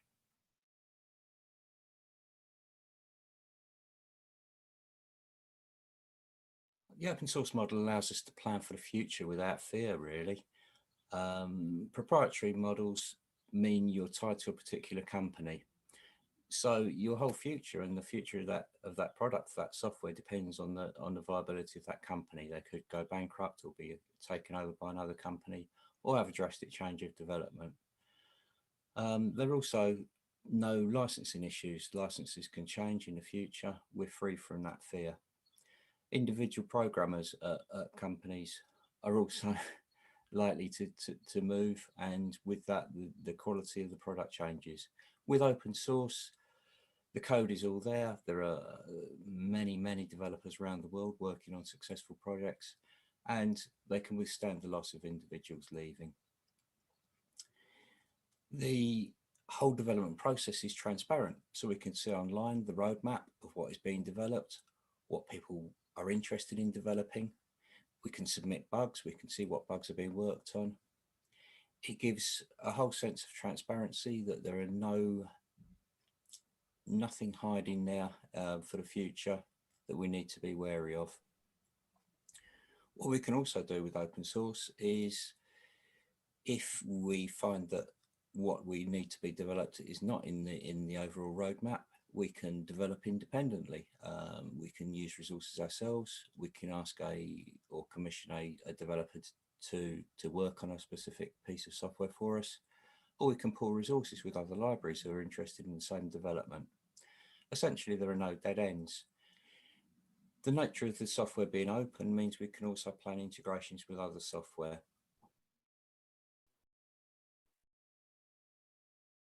We use the COHA library management system, which is open source, and we find it a great system because it's so open. We can make loads of custom developments to it. So if there's a bug and we want it fixed, we can dive into the code and fix it, or we can call on the community to help, and our hosting company can fix that as well.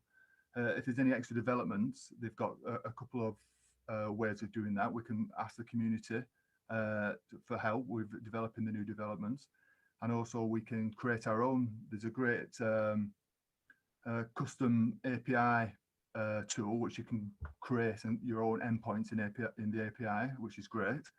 And also COHA is built upon open source software itself. You know, there's a MariaDB database system. There's also the Apache web server, and itself it's written in Perl, which is open. So all that, it means that the open source solution for us, it works really well.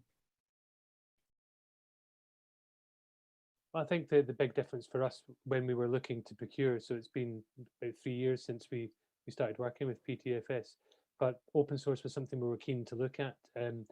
We were told, you know, through the procurement process that we should look at the whole market, so we couldn't just look at open source.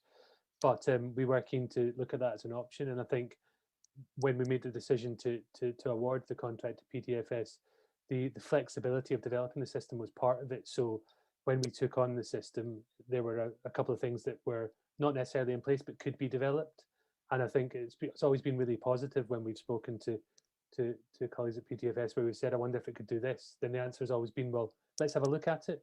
Whereas, being blunt, sometimes the experience in the past is either that's not on the roadmap or it's not in the pipeline, or yeah, we can look at it, but it'll cost you £1,000 just off the bat. You know, whereas much more here, there was that collaborative approach of, well, you could do this, or have you thought about doing that? But it's also been about as well, which, you know, PTFS have always come to us and said, well, have you thought about it doing it this way? So it was never just a case of, we'll build you what you ask for. It's kind of, well, what is it? There's a desire to understand what it is we were trying to do, which is always helpful, rather than just deliver what they want and take the payment for it, and then you end up going, oh, actually, it's not really what I needed. It's always been, well, what is it you're trying to achieve? Can it be achieved where you are? So I think that, I suppose part of it is the fact that it's open source, but I think part of it's also the ethos of people who work with open source systems. You know, that's always the intention there, is to try and work to a solution rather than just bolt something on. So that's always been of value to us. The main reason most libraries move to open source, despite the benefits of the development platform, is to save money. And historically, it's been proven that open source projects are cheaper to run and maintain. And that's a crucial element in these times for libraries. Our experience with COHA over 11 years has proven that. From the very first year, the cost of implementation was less than to sustain the same proprietary system for that year. And we've made ongoing savings every year since. Another key element is that everything is included. The source is open, so there are no hidden costs to implement specific modules. Allows you the ability to plan, to see what is in the system that you can implement. What it's given us as well is the confidence to implement other open source systems. So it's not just the individual saving on COHA. We've followed a similar model with our archive system. We've chosen a system, open source system called Samvera. And we've implemented software and hosted it ourselves. So the data representation software Metabase, we host a version essentially for nothing. What that's provided is not only the savings within the library, but also credit within the organisation, which is important. They've seen us as having the ability to save money, and every library is currently struggling to prove themselves within the organisation and financially, and open source has greatly helped us do that. I think if you talk to people sort of generally about open source, I think there's an expectation, certainly within the authority, there's an expectation that open source will be cheaper, you know, that will come at less of a cost because you don't have those proprietary softwares, you don't have the licenses associated with it.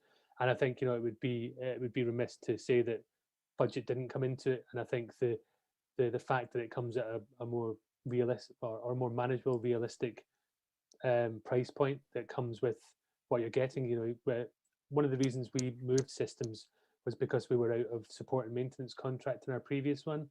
And so we were able to get support, but it always came at a cost. Whereas from the get-go with this system, with open source and COHA and PTFS, all we were ever really paying for was support and, you know, the support of it. You know, okay, we pay for some hosting other bits, but it was mainly we knew that the costs that came with it were the support to run and develop the system. So that kind of made perfect sense for us. And yeah, it did come at a significant budget saving for us, which wasn't our intention necessarily to go there, but it certainly is a major advantage for for open source systems when you're not relying on expensive licenses for it. And you trade off in some other areas, that we go through procurement processes and we balance cost against functionality, but we always balance. This time around, certainly functionality came above price point, so it wasn't. We didn't go with a system just because of the price. The price was in addition to the functionality that was offered.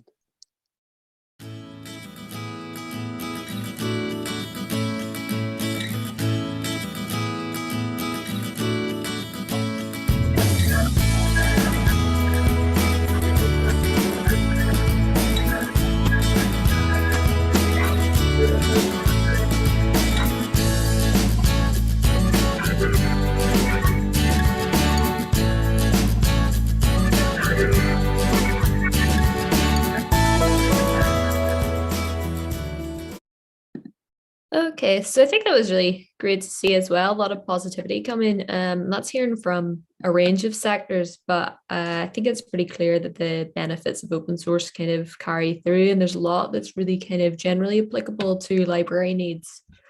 So we'll move on now then to our last speaker, which is Mark Gablet, who's our Director of Library Products, and he's going to talk to us about Aspen Discovery. So I'll just hand over to him now. Thanks, Elish. I'll just share my screen. And hopefully everyone can now see my screen. Perfect. Yep. Great. Right, so starting at the very beginning, what is Aspen? And put simply, Aspen is a system that brings all of your resources together in a way that allows patrons and staff to easily find and use them. Because as we all know, if something can't be found, then effectively we don't have it, it doesn't exist. And we could have the most amazing collections in the world, but if they're locked away and no one can find them, then nobody's ever going to be able to use them. And Aspen does a really good job of that, makes everything, all of your collections really transparent. What you see on screen in front of you here is a fairly uncustomized, out-of-the-box version of Aspen. It was developed by a US company, and we're in the process of bringing that over to the UK and Europe. Everything that you see on screen here is customizable, so that's fonts, colors, logos, icons, all of the text. And you don't really need a technical background or any technical knowledge to do that. It's all very easily done in the admin interface. And just to give you an idea of how you can customize that, if I switch across to this is part of the same system. What Aspen allows you to do is you can take one or all of your branches. If you have something that's a very diverse branch, something very specific, you can give that a completely different interface. And you can do that for all of the branches that you have. But just moving back to our original one. As we've seen with other systems, as well as having it's a web-based system, but it's completely mobile friendly. So within a browser, you can view this on a tablet, view it on a phone, and all of the content, as we saw with Koha, will collapse down. You get exactly the same experience. But with Aspen, you also have the option of a mobile app. So on the Google Play Store or on the Apple App Store, you can go there and download a specific Aspen app. And that will allow you to view all of the resources and have that on your phone, tablet, things like that. So one of the first things you see here are these blue boxes across the top here.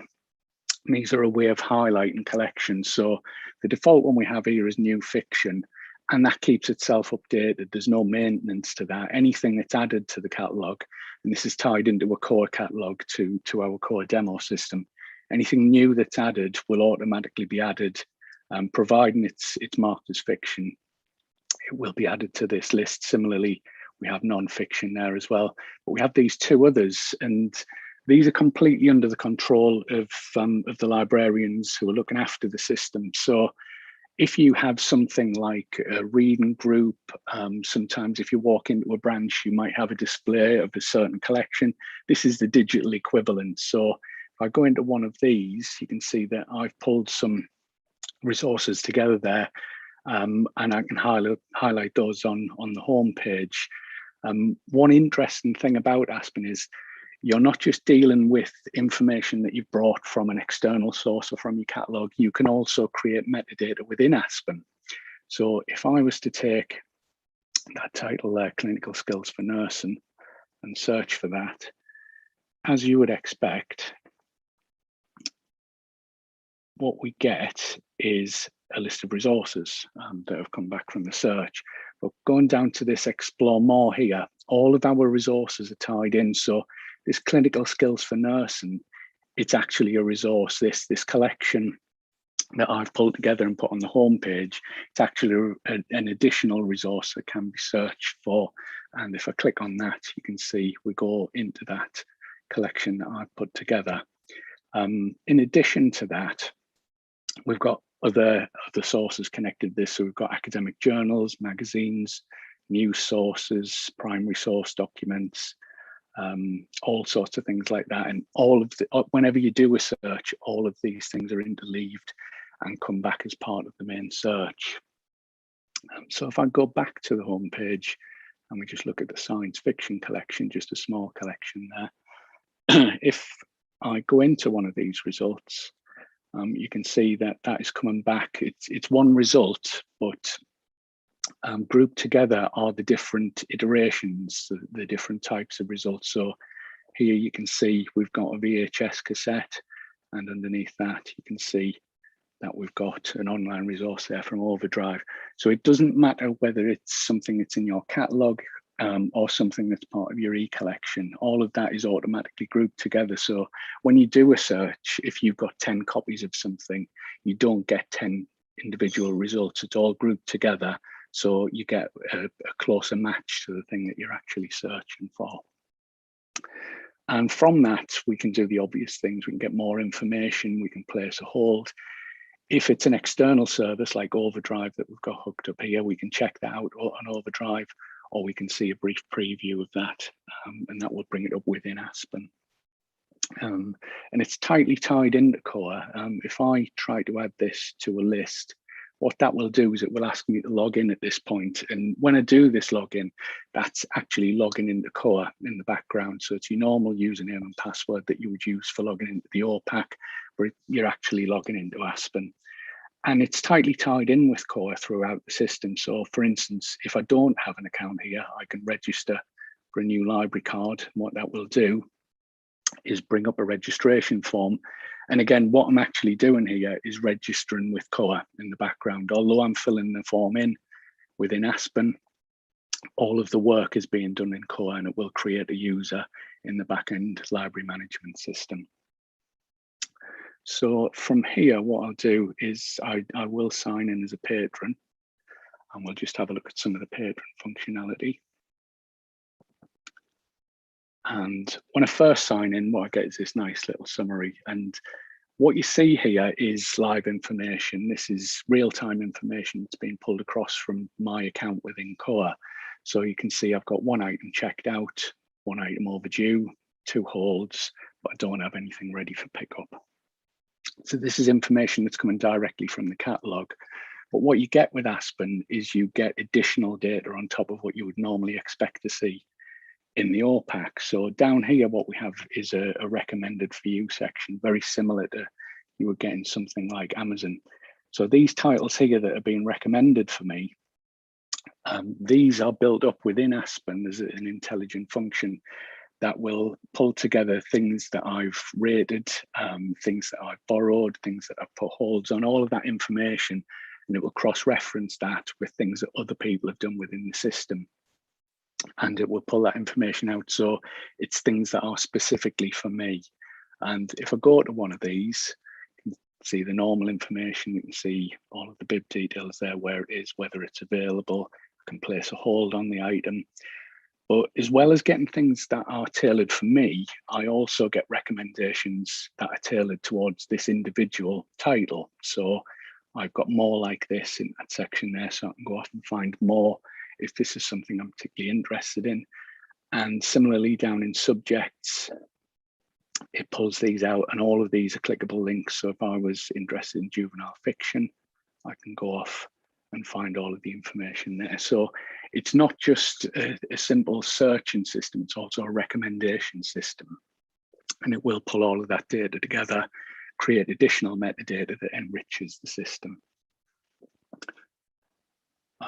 So if I go back to my account, you can see other information that's being pulled across from COHA. So we've got live fines information. We don't actually have this linked up to a payment system because it's not a live system, but you can link it up to things like PayPal, WorldPay, and you can pay fines within the system directly from Aspen, and that is then passed on to COHA. So all of the information is kept synchronized between the two systems. You can see that we also have things like checked out titles. Again, this is live information. So all of the checked out titles that I have, they're pulled apart and grouped by physical materials from the catalogue, and also our e-collection in Overdrive as well. And we can see how many times I've renewed the item there, the fact that it's overdue, and I can also renew that there, that will pass that information through to COHA and renew that in the LMS.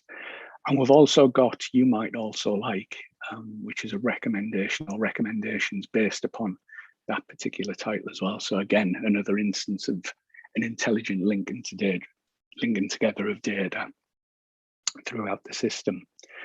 Moving on from that, we also have titles on hold. Again, pulls this through from COHA.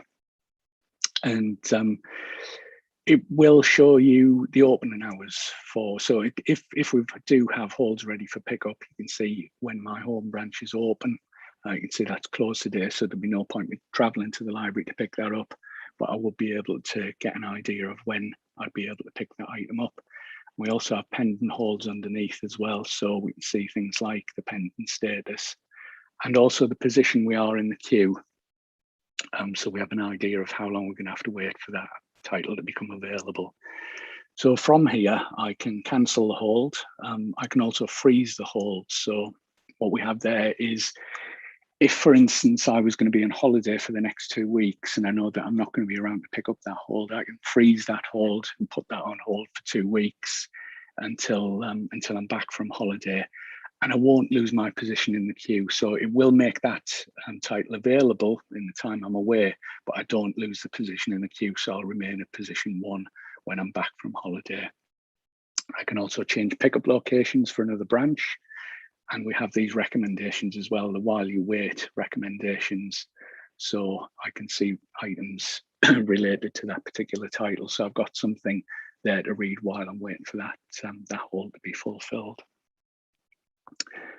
We also have a reading history. So again, pulling this through from COHA. I can export that to a spreadsheet if I want to. I can also delete my reading history if I don't want that to be stored, or stop recording it from this point onwards, or delete individual titles within history. We also have the You Might Also Like recommendations there as well. I can see how many times I've used this, how many times I've checked that item out, and I can also place ratings on this item as well, and that will change the algorithm in the background. So if this is something that I didn't like, it will then recommend less like this in the future in my personal recommendations. I can also add reviews, I can add it to individual lists, and there are a variety of different social platforms I can share on there as well. We also have materials requests. We should probably also touch on fines and messages. We can pull across all of the fine information that's there. Again, live information that's pulled across from COHA.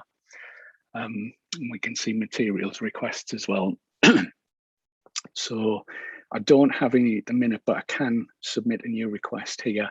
And if I get a limited amount of results from a search, it will also be intelligent enough to prompt me to request new material as well, if that's something that I wanted to do. So if we take a look at the form, again, even though we're doing this within Aspen, it is actually placing the materials request within COHA. But one nice thing in addition to that is we can automatically place a hold when we submit this request. So as soon as that becomes available, if the library does purchase a copy, I'll automatically be placed in the queue for that hold. But if the library decides not to purchase a copy, there is the option to automatically create an interlibrary loan as well. And again, there'll be a notification sent to the patron when that becomes available. Just moving back, we can see all of the titles that I've rated. So there's a history there, things that you've had out on loan, things that you've rated, and again, that informs the algorithm in the background and improves the titles that are recommended to you in this recommended for you list. So the things that are recommended for me, we can do the obvious things like place and hold, and also get more information, create a personal reading list, share on various platforms. If it's something that I'm not particularly interested in, I have this don't recommend button, which will remove it from the list and again, change the algorithm for recommendations in the background. We've got various account settings that I won't touch on as we have limited time, but it's all the things you would expect, like updating contact information and how you would prefer to have messages sent to you. We also have a search history, so we can see all the searches that we've done. They're all saved there. We can save them permanently and we can revisit these searches whenever we want to. And the more eagle-eyed amongst you will see that we have a spelling error there. And as I said, this is all completely customizable. So Aspen has a very fine-grained level of permissions for administrative users. And one of those is the ability to go in and change all of this text. So if I log out here and sign back in as someone with administrative privileges,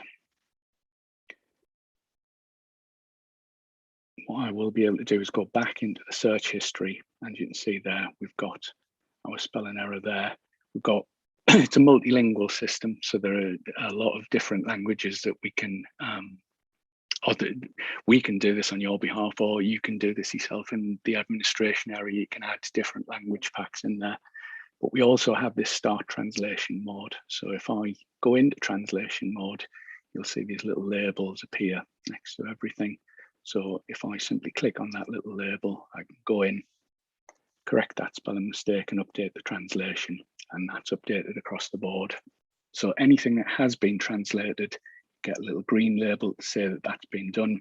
Anything that's the default translation is pink, so you know that that hasn't been altered. So if I just log out from that account, so back to the beginning. So mainly it's a system to search, and one thing that's been impossible to replicate with OPAC specifically is OPACs are built around the idea of searching, and so for that you need to know what you want to find before you actually search for it. And it's been difficult to replicate that sort of browsing or serendipitous searching they have when you're walking around a bookshop or a library, because that's something that's very difficult to replicate digitally. But Aspen does a very good job of recreating that through the intelligent recommendations and things like that, and linking that data together without the user having to put a lot of effort into it. And that also carries across into the search. So if I start doing a search here, you can see that based on the keyword that I've put into that box, I'll get a list of recommendations. So I'm doing a keyword search at the moment. So as well as matching on the name Smith, I also have things like Smithsonian Magazine in there. But if I do that again and I change this to author, and again look for Smith, you can see that it's just searching across the author index now. So it's removed those Smithsonian results. And that's true for all of the different indexes we can search across here. So if I just do a keyword search on Smith there. So these are our search results. So we can see the entire collection. We can see what's in this particular system as opposed to things like the health system that I showed earlier, things that are available now and things that are available online, because you'll see if I go down here, all of the results, when it searches across Aspen, it brings things in from external sources as well. So we've got something here from Overdrive, we've got something here that's in the catalogue. It doesn't make a distinction between the two, so you get all results from all sources at once, but you can filter those down. So we've got the e-content collection over here. So if we wanted to filter that by resources,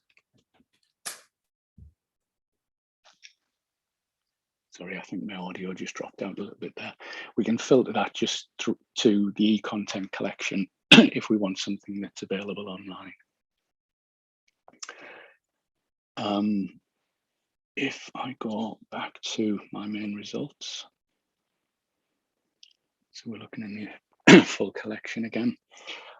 As I said, we do have these interleaved results from the e-collection and the main catalogue, but we also have different sources linked up to Aspen as well. So this comes up in the Explore More section. So this first result here, we can also index websites. So we're getting web results. So I've linked this up to the PTFS website. So if I click there, this will take me across to the relevant web page. So we've also got potentially a council website, a library website, something like that, that we can include in the results as well. We also have it linked up to a photographic archive. So this could be something like a local history source, something like that. And we can go out and we can look through our photographic archive as well. Again, all within one search, you're getting everything from every resource that we've got linked up to it. So we've got academic journals, magazines, news sources, and it'll also group those together as well. So we can look at all of the web pages that it's found, or everything within our photographic archive as well. Another nice thing that I can do is if I deliberately misspell something, and I will do that in the library catalogue and do that search, what it will do is it will try and correct my spelling. So you can see there, that's the correct spelling there. If I did genuinely mean to spell it in that way, I can look at the search there and flick back and ignore the results that it's given me on the correct spelling there. So down at the bottom as well, because we don't have many results for this, it will select select similar searches. Just clicking on one of those will run that search right across the system and bring back results that the system intelligently thinks that I may have been searching for. It'll also suggest interlibrary loans and material requests as well, because there weren't that many results for this particular one. And if this is an author I was interested in, we've got links to perform an author search as well. And a nice thing we can do is we can bring in an author biography there from Wikipedia. So we get nice things there like related authors, things like that, that can be useful to someone. Again, that sort of serendipitous finding of results from a simple search. As well as the sort of the normal title keyword type searches, we also have an advanced search that we can build up.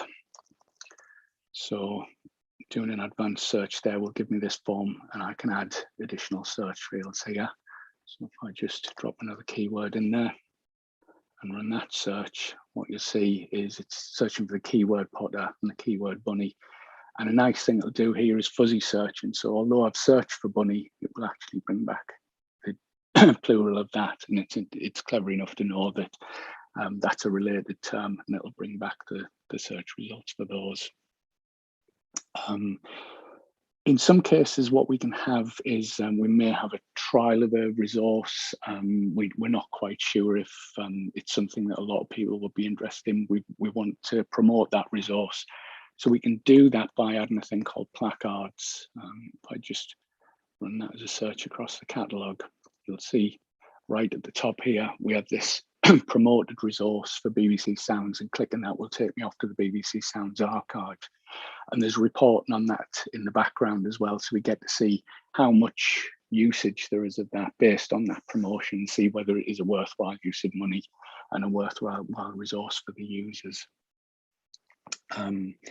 So we don't just have to search across the library catalogue, we can search across anything we have linked up to it. So we've got an articles and databases resource there, which will take a little bit of time, but as you can see, we're getting 19 million results there. So it's for the 19 million results, it's quite a quick search. So this is searching across an EBSCO database, but again, we've got related results down in this Explore More. So we've got web pages, we've got things from the photographic archive, and we can jump back to the catalogue results as well. So as well as articles and databases, we've got the library website. We can look at all the web pages across there. We've got our photographic archive that we can pull across and pull the images directly from there. And if we're not quite sure what it is, if we want the catalogue, if we want the library website, we can search across all the resources at once, and you can actually set this as the default. So if I search there, we get our library catalogue results, we get our 19 million results from EBSCO Discovery, our photographic archive, and our websites as well. So that's a little bit about the searching, a little bit about pulling data together to create new data sets to drive the recommendation engine, and the different sorts of results, the different sorts of resources that we can pull results from. But that's not everything that Aspen's about.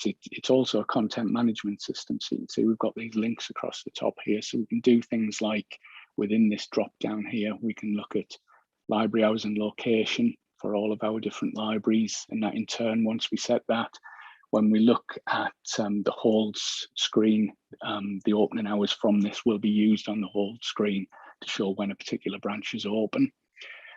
We can link out to different websites, things like that, but we can also create content within Aspen itself. So if we go to the privacy statement, this is actually a web page that I've put together within the built-in content management system. And again, no technical knowledge required. It's a simple point and click web editor to build these pages, and you can put all sorts of different content in there. And you're not limited to just static links either. You can do things like nice little drop down lists there. You can link out to different web pages. And we can also build up lists of resources within the content management system as well. So we've got featured resources here. These are things we subscribe to. We can categorize those. And if we look in there, we've got information about the resource, and we can go off to the native interface of the resource as well. And a nice thing about these is, again, we generate an extra metadata. So if I search for Oxford dictionaries across the full catalogue, as you would expect, we get our normal hits on dictionaries, but down in the Explore More section, we've also got our Oxford Dictionaries online resource that we've added in that section there. We've got that as an additional electronic resource, a subscribed resource that we can go out to.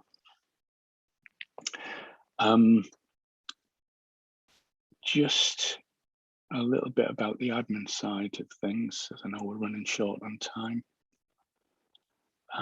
If I go into one of these, if I, for instance, go into a web page, because I'm logged in as an admin user and I've got the permission to edit these pages, I also get the edit option there. So I can look at this and I can go into the web page and make any changes that I want. We've also got a complete history of what was changed and when, and we can put in a URL there so we can link to it through the menu and put these links in at the top. So we've basically got an entire website, like a sort of Wix type website or a WordPress type website in here as well. And we've got basic web pages we can put in there. So we have a full HTML editor in there. We can insert links, lists, images, and preview what this looks like when we publish it. We can do the more custom type pages like privacy statement, where we have different blocks that we can move around the screen. Again, all very easy, point and click to move things around.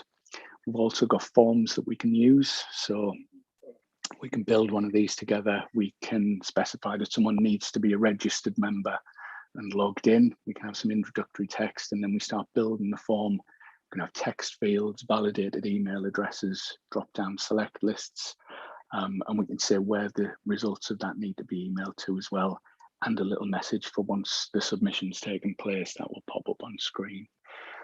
As well as that, we have the web resources that we looked at earlier. We can make a staff directory, upload images, PDFs, and audiences and categories, so we can categorize all this content as well. So that's a little look into the content side that we can do with this. Just briefly looking at the administration section, these are all of our administration options. And as you can see, there's an awful lot that you can do with Aspen. There's no way at all we could cover what is actually available within Aspen. We've got things like the web builder, we've got system reports, we've got the themes that we can look at, the configuration for our LMS, third-party enrichments we can pull in there as well. And just to give you an idea of the extent of the things that can be added, if we go into modules, we don't actually have every module switched on. You can see the majority of these we don't have switched on. So there's an awful lot there. There's an awful lot it can do, but it's very, very easy to do it as well. And everything is under the control of the library. The library can do everything for themselves and can customize it however they want. And as I say, we're running short on time, but if anyone did want to delve into this further, we're more than happy to take people through it and give them a more in-depth look at all of the modules that are available and all of the options and all of the customizations that can be done. So with that, I will hand back to Eilish, and I think we've got a little bit of time for questions now. I think it's also worth saying, Mark,